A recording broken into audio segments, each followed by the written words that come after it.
ఇంట్లో ఉన్న బంగారాన్ని విడిపించి ఆ రోజు ఆన్లైన్ రేటుకే మేము కొంటాం. Sharma gold company.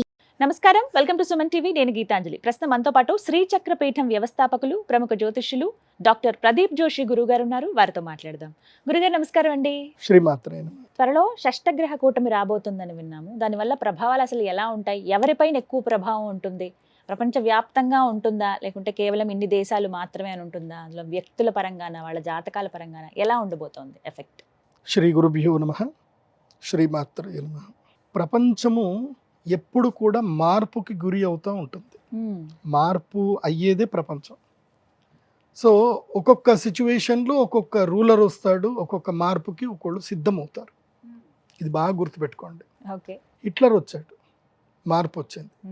అప్పట్లో అల్లావుద్దీన్ ఖిల్జీ వచ్చాడు, మార్పు వచ్చింది. తర్వాత ఛత్రపతి శివాజీ వచ్చాడు, మార్పు వచ్చింది. హిట్లర్ పోయిన తర్వాత మళ్ళీ ఇంకా వేరే వేళ్ళే, ఇప్పుడు తీవ్రవాదులు కొంతమంది వచ్చారు, కొంతమంది ప్రజానాయకులు వచ్చారు.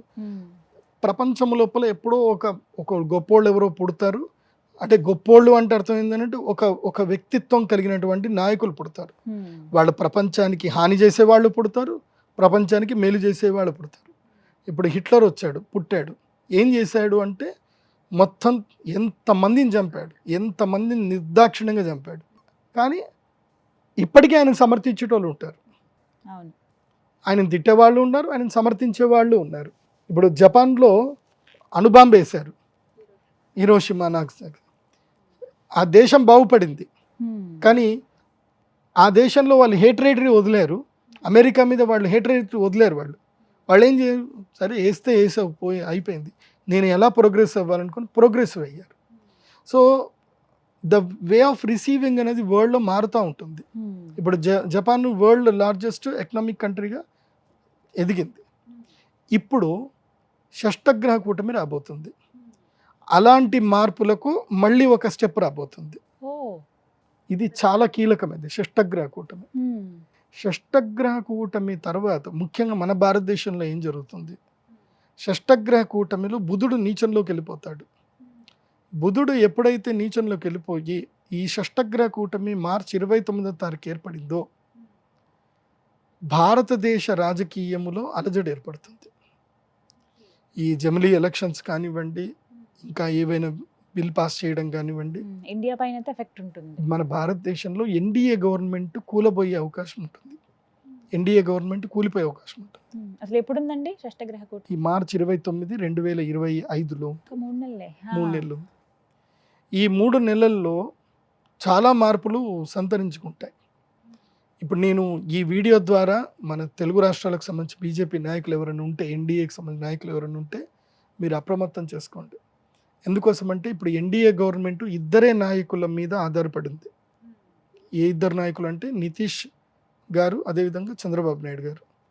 వీరిద్దరి మద్దతు వలనే ఈ ఎన్డీఏ గవర్నమెంట్ నిలబడింది. ఈ ఇద్దరు ఒకేసారి మద్దతు ఉపసంహరించుకున్న, ఇంకొక 5గురు మద్దతు ఉపసంహరించుకున్న ఎన్డీఏ గవర్నమెంట్ పడిపోతుంది. సో ఈ ఎన్డీఏ గవర్నమెంట్ పడిపోకుండా ఇప్పుడు జాగ్రత్తగా కాపాడుకోవాలి. దానికి సంబంధించి ఏంటంటే ముఖ్యంగా ఆర్థిక విధానాలు, ట్యాక్స్ విధానాలు ఈ ప్రభుత్వం తప్పకుండా మార్చుకోవాలి. ఆర్థిక విధానాలు, ఆర్థిక సంస్కరణలో చాలా మార్పులు తీసుకురావాలి. అండ్ వడ్డీ రేట్లలో కూడా మార్పులు తీసుకురావాలి, వడ్డీ రేట్లు తగ్గించాలి. తర్వాత చాలా ఆర్థిక సంస్కరణ, మెయిన్గా కావాల్సింది ఏంటంటే ఆర్థిక సంస్కరణలు. నిర్మలా సీతారామన్ గారు తీసుకున్న నిర్ణయాల వల్ల భవిష్యత్తులో ప్రజా వ్యతిరేకత చాలా ఏర్పడబోతుంది. మార్చి 29 నుంచి ప్రజా వ్యతిరేకత ఏర్పడుతుంది. మార్చి 29 నుంచి 3 నెలల లోపల ప్రభుత్వం పడిపోయినా పడిపోవచ్చు. సో కాబట్టి ఇప్పటి నుంచే జాగ్రత్తగా చర్యలు తీసుకుంటే మంచిది. కాబట్టి భవిష్యత్తు అయితే ఇది కొంచెం సంకట పరిస్థితి, దేశ రాజకీయాల్లో అయితే సంకటం అయితే ఏర్పడుతుంది. రాజకీయాలకు సంబంధించి ఇలా ఉంది, ఇంకా చాలా సంకటం ఏర్పడుతుంది. మెయిన్గా ఏంటంటే యూనిఫామ్ సివిల్ కోడ్ ఏదైతే ఉందో అది వితిన్ మార్చి లోపలనే బిల్ పాస్ చేసుకోవాలి. ఎట్టి పరిస్థితుల్లో యూనిఫామ్ సివిల్ కోడ్ మార్చి లోపలనే బిల్ పాస్ చేసుకోవాలి. అది జరగకపోతే గనక భారతదేశం యొక్క ఆర్థిక వ్యవస్థ కుదేలైపోతుంది, ప్రజా వ్యవస్థ కుదేలైపోతుంది. ఎందుకోసమంటే మీరు ఇది బాగా చూసుకోండి. నేను ఎప్పుడైతే గనక మొన్న పంచగ్రహ కూటమి జరిగింది, పంచగ్రహ కూటమి అయిన తర్వాత నేను చెప్పాను చాలా భయంకరమైన గొడవలు అవుతాయి, చాలా సమస్యలు వస్తాయని చెప్పాను. ఇప్పుడు బంగ్లాదేశ్లో హిందువుల యొక్క ఊచకోత జరుగుతుంది. హిందువుల్ని చాలా నిర్దాక్షిణంగా చంపుతున్నారు, హిందువుల ఆస్తులు దోచుకుంటున్నారు, అసలు అక్కడ బిక్కుమంటుంటున్నారు. బంగ్లాదేశ్లో గవర్నమెంట్ పడిపోవడానికి గల కారణం ఏంటి?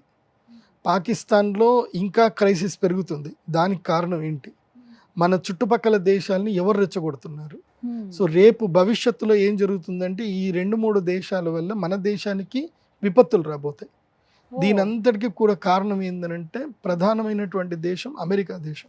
సో ఈ అమెరికా చేసేటువంటి దీనికి భారతదేశం యొక్క నాయకులు ఏం చేస్తారు అంటే దానికి విరుగుడిగా భారతదేశం, చైనా ఒకటి బాగా గుర్తుపెట్టుకోండి. ఈ ప్రపంచంలో ఎక్కువ మంది జనాలు ఉన్నది ఎవరు అంటే భారతీయులు, చైనీయులు. ఈ 2 దేశ జనాభే మొత్తం ప్రపంచ జనాభాలో 80% ఉంది. మిగతా జనాభా అంతా 20%. ఈవెన్ అమెరికా కూడా తీసుకున్నా, అమెరికా హార్డ్లీ ఎంత 35 కోట్ల మంది. సో అమెరికా జస్ట్ 10%, మొత్తం వరల్డ్ వైడ్గా అమెరికా జనాభా 10 to 11% చేస్తుంది. సో ఇప్పుడు ఏం జరగబోతుంది అని అంటే భవిష్యత్తులో దీని తర్వాత మోదీ గవర్నమెంట్ కనుక సస్టైన్ అవ్వగలిగితే, ఈ ఎన్డీఏ గవర్నమెంట్ సస్టైన్ అవ్వగలిగితే, ఎందుకోసమంటే మనిషికి శత్రువు వల్ల దెబ్బ తాకినప్పుడు అప్పటిదాకా కానీ శత్రువు గురించి ఎక్కువ ఆలోచించు. ఇప్పుడు ఒక దెబ్బ తగిలింది, ఇంకోసారి తగలొద్దు అని చూస్తారు. సో నేను తగలబోయేది మొదలే చెప్తున్నా, ఎన్డీఏ గవర్నమెంట్కి ఇప్పుడే చెప్తున్నా నేను, మీరు కన్విన్స్ చేస్తే చేయండి. ఎన్డీఏ గవర్నమెంట్కి దెబ్బ తాకపోతుంది. ఎందుకోసమంటే మోదీ గారి యొక్క ప్లాన్ ఏంటిది అని అంటే భవిష్యత్తులో చైనా, రష్యా మరియు భారతదేశం. చైనా మనకి ఇప్పటిదాకా శత్రుదేశంగా మార్చబడింది, చైనా మనకి మిత్రదేశం అయిపోయింది అనుకోండి. 70% of financial economics, 70% of transactions అన్నీ కూడా చైనా భారతదేశం మధ్యలోనే ఉంటాయి. ఎందుకోసమంటే ప్రపంచవ్యాప్తంగా మ్యానుఫ్యాక్చరింగ్ యూనిట్స్ అని ఎక్కడ ఉన్నాయంటే చైనాలోనే ఉన్నాయి. కానీ ఆ అవకాశం ఉందా అండి, మిత్రదేశం అయ్యే అవకాశం? అదే కదా, అదే మార్పు. షష్టగ్రహ కూటమి అంటే అది. షష్టగ్రహ కూటమి తర్వాత ఏం జరుగుతుంది అని అంటే యుఎస్ డాలర్ని బైకాట్ చేస్తారు. యుఎస్ డాలర్ని బైకాట్ చేయడం జరుగుతుంది. ఎందుకోసమంటే ఇప్పుడు వరల్డ్ వైడ్గా యుఎస్ డాలర్ యొక్క శాసనం జరుగుతుంది. సో ఈ శాసనం వల్ల ఏం జరుగుతుందంటే కొన్ని దేశాల యొక్క ఆర్థిక వ్యవస్థలు పడిపోతున్నాయి. ఆ దేశంలో ఎన్ని వనరులు ఉన్నా సరే ఈ యుఎస్ డాలర్ అనేది ఒక్కటి మాత్రమే ఆ దేశాలన్నీ పడేస్తుంది. ఎందుకోసమంటే మనకి ఎక్స్పోర్టు, మనకి విదేశీ మారక నిల్వలు మన దగ్గర ఉండాలి అని అంటారు. సో ఇప్పుడు ఏం జరుగుతుంది, భారతదేశం యొక్క రూపీ వాల్యూ పడిపోతుంది. ఇది చాలా మందికి అర్థం అవ్వట్లే. ఆర్థిక వ్యవస్థలో రూపీ వాల్యూ పడిపోతుంది. మనం అందరం బాగానే ఉన్నాం, రూపీ వాల్యూ ఎందుకు పడిపోతుంది? డాలర్ వాల్యూ పెరుగుతుంది కాబట్టి. సో డాలర్ వాల్యూ పెరుగుతుంది అని అంటే వాళ్ళు పెంచడానికి వాళ్ళు ఏం చేస్తున్నారు అంటే ఈ దిక్కుమాల పనులని చేస్తారు వీళ్ళు. ప్రపంచవ్యాప్తంగా రాజకీయాలు నడిపించేది అమెరికా. సో దీనికి చెక్ పెట్టడానికి చైనా, రష్యా, భారతదేశం 3 కలుస్తాయి. కలిపి మొత్తం కూడా డాలర్ని మొత్తం ఇది చేసేసి వీళ్ళు ఒక ఇంటర్నల్ ట్రాన్సాక్షన్ చేయడానికి ఒక సరికొత్త ఆర్థిక వ్యవస్థ, సరికొత్త ఒక డాలరు, సరికొత్త ఒక రూపాయి అనేది బయటకు వస్తుంది ఇంకా. సో దీనివల్ల ఏం జరుగుతుందంటే టోటల్గా ప్రపంచ దేశాలన్నీ మొత్తం ఇదైపోతాయి. ఏ దేశాలు అయితే గనక మనల్ని దోచుకొని, ఇప్పుడు బ్రిటన్ కానివ్వండి, తర్వాత వేరే జర్మన్ కానివ్వండి, లేదంటే యుఏఈ కానివ్వండి, అమెరికా కానివ్వండి, ఇవన్నీ కూడా డాలర్ బేస్ మీదనే వాళ్ళ యొక్క ఆర్థిక వ్యవస్థలు బలంగా ఉన్నాయి. వాళ్ళ దగ్గర ఏమీ లేవు, వనరులు లేవు. ఇప్పుడు మీరు జర్మనీ వెళ్ళారనుకోండి, జర్మనీలో మీకు భూమిలో పండే వస్తువు తప్ప భూమి బయట పండే వస్తువులు ఉండవు, అక్కడ పంటలు ఉండవు. అలాంటి దేశంకి మన కరెన్సీకి చూస్తే కరెన్సీ ఎక్కువ విలువ. ఎందుకు ఈ విలువ ఎక్కడి నుంచి వస్తుంది అనేది కరెక్ట్గా మారిపోతుంది. 2025 బాగా గుర్తుపెట్టుకోండి, 2025 సంవత్సరం షష్టగ్రహ కూటమి తర్వాత ప్రపంచ ఆర్థిక విధానాలన్నీ మారిపోతాయి. వెంటనే ఎఫెక్ట్ ఉంటుందా అండి? కొంచెం స్టార్ట్ అవుతుంది, అక్కడి నుంచి బిగినింగ్ అవుతుంది. సో ఎప్పుడైతే ఈ ఆర్థిక విధానాల మీద ఆలోచన స్టార్ట్ అయిందో, రష్యా, చైనా, భారతదేశం ఎప్పుడైతే కలిసిపోయాయో ఇంకా వెంటనే దాడులు స్టార్ట్ అవుతాయి ఇంకా. సో మూడో ప్రపంచ యుద్ధం అంటారు కదా, దానికి నాంది కూడా స్టార్ట్ అవుతుంది. 2025లో స్టార్ట్ అవుతుంది, 2028కి పీక్ వెళ్ళిపోతుంది. 28. సో చెప్తున్నా కదా, ఇప్పుడు మహాభారత కాలంలో జరిగినటువంటి సంఘటన ఇప్పుడు జరుగుతుంది, అప్పటి గ్రహస్థితి ఇప్పుడు జరుగుతుంది, మార్పుకు స్టార్ట్ అవుతుంది, చేంజెస్ స్టార్ట్ అవుతాయి. సో ఇక్కడ నుంచి వరల్డ్ వార్కి సంబంధించిన ఇవి స్టార్ట్ అవుతాయి ఇంకా. సో ఇప్పుడు అమెరికా తీసుకునే నిర్ణయాలే చాలా కీలకమైనవి అవుతాయి. సో అమెరికా ఒరిజినాలిటీ ఏదైతే బయటపడుతుంది, అంటే వాళ్ళ యొక్క కుళ్ళు రాజకీయాలు ఏవైతే అన్ని దేశాలన్నిటి మేము శాసించాలి, మేము తొక్కి పెట్టాలన్న ఏదైతే ఉంటుందో అది ఈ సంవత్సరంలో మెల్లిగా బయటపడుతుంది. ఆల్రెడీ దానికి సంబంధించిన సిమ్టమ్స్ కూడా స్టార్ట్ అయ్యాయి. షష్టగ్రహ కూటమి అయిన తర్వాత ఈ గవర్నమెంట్ స్టెబిలిటీ అవ్వాలి. అందుకే ఈ ప్లాన్ ఉంది కాబట్టే ఈ గవర్నమెంట్ని పడగొట్టడానికి అమెరికా దేశం ప్లాన్ చేస్తుంది.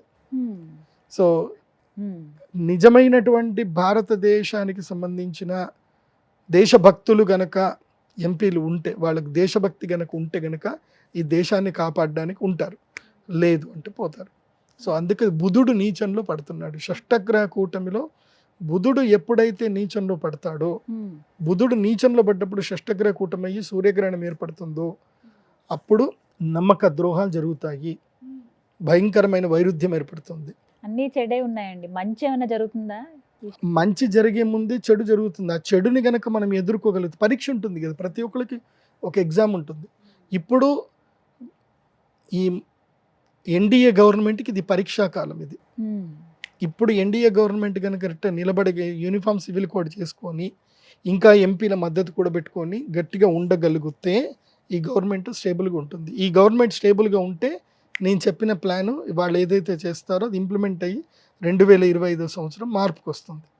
25 సంవత్సరంలో ఎప్పుడైతే డాలర్ని వ్యతిరేకించి ఇంటర్నల్ ట్రాన్సాక్షన్ చేసుకుంటున్నామో అప్పుడు అమెరికా కోపం వస్తుంది, అక్కడికించి యుద్ధం స్టార్ట్ అవుతుంది. ఇది బాగా గుర్తుపెట్టుకోండి. ఇది చాలామందికి కొంతమందికి అర్థమవుతుంది. నేను సింపుల్ మెథడ్లో మీకు అర్థమయ్యేటట్టు చెప్తాను. ఇప్పుడు ఉదాహరణకి ఏంటంటే, ఇప్పుడు ఒక ఏ అనే ఒక వ్యక్తి ఉన్నాడు, అంటే అమెరికా అని ఏ అనుకుందాం, ఏ అనే వ్యక్తి అమెరికా అనుకుందాం. వాళ్ళ దగ్గర బోలెడు బంగారం ఉంది. వాళ్ళ బంగారం ఉంది కాబట్టి వాళ్ళ కరెన్సీ రేట్ ఎక్కువ ఉంది. ఆయన ఏం చెప్తాడు అంటే, మీరందరూ కూడా నేను ఇచ్చేటువంటి రేట్ వాల్యూ తోటి మీరందరూ మీ వస్తువులు కొనుక్కోవాలి, అమ్ముకోవాలి. మీరందరూ నా డబ్బుతోటే కొనుక్కోవాలి, అమ్ముకోవాలి అంటున్నారు. వీళ్ళందరూ తెలియదు ఇప్పటిదాకా. అవును సరే మేము కొనుక్కుంటాం అన్నారు. ఇప్పుడు నా దగ్గర నీళ్లు ఉన్నాయి, నా దగ్గర నీళ్లు నాకు ఫ్రీగా దొరుకుతాయి, నాకు నీళ్లు ఫ్రీగా దొరుకుతాయి. సో నేను నీకు అమ్ముతా, నాకు ఫ్రీగా దొరుకుతాయి కాబట్టి నేను నీకు అమ్ముతా. నా దగ్గర 10 రూపాయలకు నేను అమ్ముతా. కాకపోతే వాడేమంటాడు అంటే, నువ్వు ఇది నీ 10 రూపాయలకు అమ్ముకోకూడదు, నా యొక్క $10 నువ్వు అమ్మాలి అంటాడు. నువ్వు 10 రూపాయలకు అమ్ముకోవద్దు, $10 అమ్మాలి అని పెత్తనం చేస్తున్నారు. సో యూఏఈలో నీళ్లు లేవు. ఇప్పుడు యూఏఈలో ఏది డీజిల్ ఉంది, వాళ్ళ దగ్గర ఆయిల్ ఉంది, మన దగ్గర నీళ్లు ఉన్నాయి. మనం వాళ్ళకి నీళ్లు ఇస్తున్నాం, వాళ్ళు మనకు ఆయిల్ ఇస్తున్నారు. ఇప్పుడు మన ఇద్దరి మధ్యనే ట్రాన్సాక్షన్ జరుగుతుంది. వాడి పెత్తనం ఎందుకు మరి? వాడేం నీళ్ళు ఇవ్వట్లే, వాడేం ఆయిల్ ఇవ్వట్లే. కానీ మన ఇద్దరి మధ్యన జరిగే ట్రాన్సాక్షన్ పెత్తనం మాత్రం కరెన్సీ వాల్యూ మాత్రం ఆయన పెట్టుకుంటున్నారు. ఇన్ని రోజులు అమెరికా ఇదే శాసనం చేసింది. ఈ శాసనం వల్ల మాత్రమే ఇప్పుడు అమెరికా గట్టిగా ఉంది. కానీ దాని యొక్క పతనం ప్రారంభమవుతుంది. అమెరికా పతనం ప్రారంభమవుతుంది 2025 నుంచి స్టార్ట్ అవుతుంది. సో ఇది వరల్డ్ వార్కి దారితీస్తుంది. ఎవరు పెద్దన్న పాత్ర పోషించే అవకాశం ఉంది తర్వాత ఫ్యూచర్లో, ఒకవేళ అమెరికా పతనం కనుక ప్రారంభం అయితే? మన మోదీ గారే, నరేంద్ర మోదీ గారే వరల్డ్ విశ్వగురువు అవుతారు. ఇప్పుడు భారతదేశం విశ్వగురువు అవ్వడానికి ఆస్కారం ఉంది. ఒక్క పరీక్ష నెగ్గితే చాలు. విశ్వగురువుగా శ్రీ నరేంద్ర మోదీ గారిని అలాగే ప్రధానమంత్రిగా కంటిన్యూ చేసుకొని ఇంకో 10 ఏళ్ల పాటు ఆయన కనుక ప్రధానమంత్రిగా ఉంటే $, కరెన్సీ మొత్తం పడిపోతుంది, మన భారతదేశం కరెన్సీ పెరుగుతుంది. అదేదో సినిమాలో ఉపేంద్ర గారు చూపించారు కదా, అలాగే జరుగుతుంది. అలా జరిగే అవకాశాలు ఇప్పుడు మొదలవ్వబోతున్నాయి. సో ఒక్క బుధగ్రహం వల్ల మాత్రమే డౌట్ ఉంది. ఆ బుధుడు నీచంలో పడ్డాడు అంటే ఐడియా సస్టైన్ అవ్వవు, దుర్మార్గమే గెలుస్తుంది. సో ఆ పరీక్షలో ఎవరు గెలుస్తారో చూడాలి. దుర్మార్గం గెలుస్తుందా లేకపోతే ఇది గెలుస్తుందా చూడాలి. అది కాకుండా ఏంటంటే ప్రకృతి విపత్తులు ఏర్పడతాయి. దీనికి సిమ్టమ్ గా ప్రకృతి విపత్తులు వస్తాయి. ముఖ్యంగా భూకంపాలు ఏర్పడతాయి.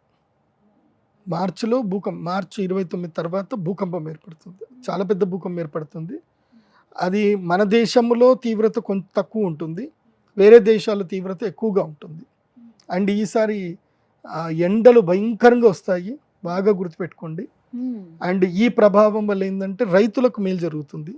నేను రైతులందరికీ చెప్పేది ఏంటంటే ఉల్లిపాయలు పెంచండి, ఆలుగడ్డ పెంచండి, కూరగాయలు పండించండి. ఈసారి రైతులు తప్పకుండా కూరగాయల మీద కాన్సన్ట్రేషన్ చేయండి. ఈసారి సమ్మర్లో టమాటా 150 రూపాయల కిలో వెళ్తుంది, ఓ ఉల్లిపాయ 150, 200 కూడా పోతుంది. తెల్ల ఉల్లిపాయ అయితే 400 రూపాయల కిలో వెళ్తుంది. సో రైతులకు చెప్పేది ఏంటంటే ఈ షష్టగ్రహ కూటమి ప్రభావం వల్ల రైతులకు లాభం కలగాలి అంటే ఈ పని చేసుకోండి. అండ్ దాని తర్వాత కూడా ఏం జరుగుతుంది అని అంటే మన తెలంగాణ రాష్ట్రంలో కూడా అలజడి ఏర్పడుతుంది. ఓ తెలంగాణ రాష్ట్రంలో రాబోయేటువంటి ఆగస్టు తర్వాత తెలంగాణ రాష్ట్రంలో కాంగ్రెస్ పార్టీలో చీలికలు స్టార్ట్ అవుతాయి. ఓకే ప్రభుత్వం ఉన్నా సరే కాంగ్రెస్ పార్టీలో చీలికలు చీలికలు స్టార్ట్ అవుతుంది. సో కాంగ్రెస్ పార్టీలో సీఎం మారే అవకాశాలు కూడా ఉంటాయి. తెలంగాణకి మళ్ళీ సీఎం మారే అవకాశాలు కూడా ఉంటాయి ఈ షష్టగ్రహ పార్టీ కూటమి కంటిన్యూ తర్వాత. అవుతుంది. పార్టీ పార్టీ కంటిన్యూ అవుతుంది, సీఎం మారుతారు, జరిగే అవకాశాలు ఉన్నాయి. ఇవన్నీ రాబోతున్నాయి అంటే కేవలం ఇవన్నీ కూడా షష్టగ్రహ కూటమి వల్లే కూటమి జరుగుతాయి ప్రభావం వల్ల అంటున్నారు. జరుగుతుంది. షష్టగ్రహ 3 నెలలు కూటమి ఉంది. ప్రభావం చూద్దాం ఎలా ఈ ఉంటుంది. మొత్తం భారతదేశాన్ని కూడా కూటమి ప్రభావమే ఉంటుంది. అది అర్థం చేసుకోండి. ఆ కూటమి ఈ కూటమి, ఇక్కడ కూటమి ఆ కూటమి వల్ల ఈ కూటమిలో అలజడి ఏర్పడుతుంది. అది ఈ ఎఫెక్ట్ ఏపీ పైన ఎఫెక్ట్ ఆంధ్రప్రదేశ్లో ఏం ఎఫెక్ట్స్ ఏం ఉండదు ఈసారికి. రైట్ అండ్ గురుగారు చూద్దాం మరి ఈ ప్రిడిక్షన్ ఎంతవరకు నిజమవుతుంది. ఎందుకంటే అన్ని నిజమవుతూ వచ్చాయి మీరు చెప్పినవి, అందరికీ సూచనలు చేశారు. మంచి జరుగుతుంది, దానికంటే ముందు ఈ చెడు అయితే ఎదుర్కోవాలి అందరూ అని అంటున్నారు. Let's see. అండ్ వ్యక్తిగతంగా జనాలకి ఎలా ఉండబోతుంది. మరి ఇంకా ఇవన్నీ రాజకీయాల పరంగా చెప్పారు, కొంతమంది రైతులకు సూచన చేశారు. వ్యక్తిగతంగా ఎలా ఉండబోతుంది ఒక్కొక్క వ్యక్తికి కావచ్చు, లేకపోతే వారి జాతకం బట్టి ఉంటుందా అట్లా? ఈ షష్టగ్రహ కూటమి మీన రాశిలో ఏర్పడబోతుంది. ఓ సో మీన రాశి వారికి ఏలినాటి శని కూడా ఉంది. అవునండి. ఇప్పుడు ఈ ఏలినాటి శని ప్రభావం వల్ల మీన రాశి వారికి చాలా తీవ్రతరంగా ఉంటుంది. మీన రాశి వారికి, మేషరాశి వారికి, మేషం. ఈ 2 రాశులకైతే తీవ్రతరమైన నష్టాలు ఉంటాయి. నేను మీనరాశి వారికి, మేషరాశి చెప్పేది ఏంటంటే షష్టగ్రహ కూటమి రోజున, సూర్యగ్రహణం రోజున తప్పకుండా మీరు అరిష్ట నివారణ తంత్ర పరిహార పూజలు అయితే చేసుకోండి. దానికి ఇప్పుడే రెడీ అవ్వండి. కాకపోతే ఈ 3 నెలల ముందే మీకు చెప్తున్నాను ఏంటంటే మీకు మోసపోతారు. ఆన్లైన్ మోసాలు, సైబర్ మోసాలు కానివ్వండి, తర్వాత మీకు నమ్మక ద్రోహాలు విపరీతంగా జరుగుతాయి. అదేవిధంగా ఆస్తి నష్టము, ప్రాణ నష్టం జరిగే అవకాశం ఉంటుంది. చాలా జాగ్రత్తగా ఉండండి. ఈ 3 నెలలు ఎవ్వరు మిమ్మల్ని ఆశ పెట్టినా ఆశ పడకండి. ఈ 3 నెలలు ఆశ అనేది వదిలేసుకోండి. ఈ 3 నెలలు ఎవరేం చెప్పినా సరే బాగుంది బాగుంది చేద్దాం చూద్దాం అని చెప్పండి తప్ప దేనికి ముందుకెళ్ళకండి. ముఖ్యంగా కార్పొరేట్ వ్యాపారస్తులు, ఇప్పుడు ఏమీ లేనివాడి దగ్గర ఎవడేం తీసుకోడు, కానీ బాగా డబ్బులు ఉన్నటువంటి వ్యక్తులు. ఈ మధ్యనే నాకు ఒక సూపర్ మార్కెట్కి సంబంధించిన ఒక వ్యక్తి, నా క్లయింట్, ఆ వ్యక్తి వచ్చాడు. ఆ వ్యక్తి ఏడుస్తున్నాడు నా దగ్గర. జీవితకాలం సంపాదించిన డబ్బంతా కూడా ఒక్క రోజులో పోయింది. అయ్యో. ఎవడో వచ్చాడు, మీకు సెంట్రల్ గవర్నమెంట్ మీకు ఆ సీట్ ఇప్పిస్తా, ఈ సీట్ ఇప్పిస్తా అన్నాడు. తీసుకెళ్ళాడు, పెద్ద పెద్ద రాజకీయ నాయకులు అందరినీ కల్పించాడు, చేశాడు. మీకు ఖాయం, రాజ్యసభ ఖాయము, అది ఇది అని ఏదో చెప్పారు. డబ్బులు పంపించండి అని చెప్పారు. తీరా డబ్బులన్నీ పంపించేశారు. తర్వాత ఎవడు అవునా వాడితో నువ్వు ఎందుకు వచ్చావు, అసలు నీకు రాజ్యసభ సభ్యత్వం మేము ఎందుకున్నాం, ఓకే అని అన్నాం అంతే, అసలు మేము సీట్ ఇస్తాం నీకు ఎట్లా చెప్తాంరా, డబ్బులకు మేము ఎందుకు అమ్ముకుంటామని ఇప్పుడు అంటున్నారట వాళ్ళందరూ. వాడు కేసు పెట్టినా వాడు లేడు ఇక్కడ. వాడికి ఎందుకోసం అంటే వాడు కేసు పెట్టిన వీళ్ళన్నీ కూడా బ్లాక్ అమౌంట్ కదా, ఏడుస్తూ కూర్చున్నాడు. ఇప్పుడు జీవితకాలం సంపాదించిన డబ్బు మొత్తం పోయింది, దాదాపు 35 కోట్లు పోయాయి. ఇప్పుడు ఆయన బాగా చెప్పుకున్నాడు, కంప్లైంట్ చేయలేడు. కంప్లైంట్ ఎంతవరకు చేశాడు అంటే ఆయనకి చట్ట ప్రకారంగా ఆయన ఇన్కమ్ ట్యాక్స్కి ఎంత చూపిస్తున్నాడో అంతవరకు కంప్లైంట్ చేసి. మరి మీరు ఏం చెప్పారు వారికి? మంచి జరుగుతుందా ఏమన్నా? సరే అవుట్ ఆఫ్ అది. కాకపోతే చెప్పేది ఏంటంటే ఇట్లా జరుగుతాయి, మోసాలు బాగా జరుగుతున్నాయి ఈ మధ్య కాలంలో. ఏం లేదండి, ఇప్పుడు మీరున్నారు, మీరు ఒక గొప్ప స్థాయిలో ఉన్నారు, మీకు నేను పరిచయం, నేను ఎవరిని పరిచయం చేయించినా ఫోటో దిగండి అంటే మీరు దిగుతారు. ఈయన అంటే మంచిది మంచిది నమస్తే బాగున్నారు అంటే బాగున్నారు, మేడం సార్ పని అయిపోతుంది అని అంటే చేద్దాం పని చేద్దాం మీరేం కంగారు పడొద్దు మీరు మాట్లాడండి అని అంటారు. అంతకుమించి నేను వేరే పని చెప్పుంటా, ఈయన ఏదో గుడి కడుతున్నాడండి, గుడికి మీరు కొంచెం డొనేషన్ ఇప్పియండి అని నేను అంటా. సో మీ వరకు మీరు గుడి ఆలోచనలోనే ఉంటాడు, వాడి వరకు వాడు సెంట్రల్ గవర్నమెంట్ సీట్ గురించి వాడు ఆలోచిస్తూ ఉంటాడు. వీడికి ఏమనుకుంటున్నాడో మీరేమనుకుంటున్నారో ఇద్దరికి తెలిసేది ఒక వ్యక్తికి, మోసం చేసే వ్యక్తికి. ఇదే జరుగుతుంది. సో చాలా జాగ్రత్తగా ఉండండి. ప్రజలందరికీ చెప్తున్నాను, మోసగాళ్ళు బాగా పెరిగిపోయారు సమాజంలో. పర్టికులర్ గా విపరీతం. మీనరాశి మేషరాశి వాళ్ళకి ఆ, effect మీన రాశి ఉంటుందా? రాశి వాళ్ళకి నెత్తిమీద శని కూర్చుంటాడు ఇప్పుడు. సో అక్కడి నుంచి వాళ్ళకి స్టార్ట్ అవుతుంది అనమాట. నెత్తిమీద శని కూర్చుంటే ఇంకా ఆశ, దాహం ఉంటుంది. ఇంకా ఆ ఉన్న స్థాయి కన్నా ఎక్కువ స్థాయికి ఎదగాలని చెప్పి క్రైములు చేయడానికి కూడా వెనకాడరు. సో ఇలాంటి టైంలోనే మోసగాళ్ళు వచ్చేస్తారు. నమ్మితే కదా మోసం చేసేది, నమ్మిస్తారు.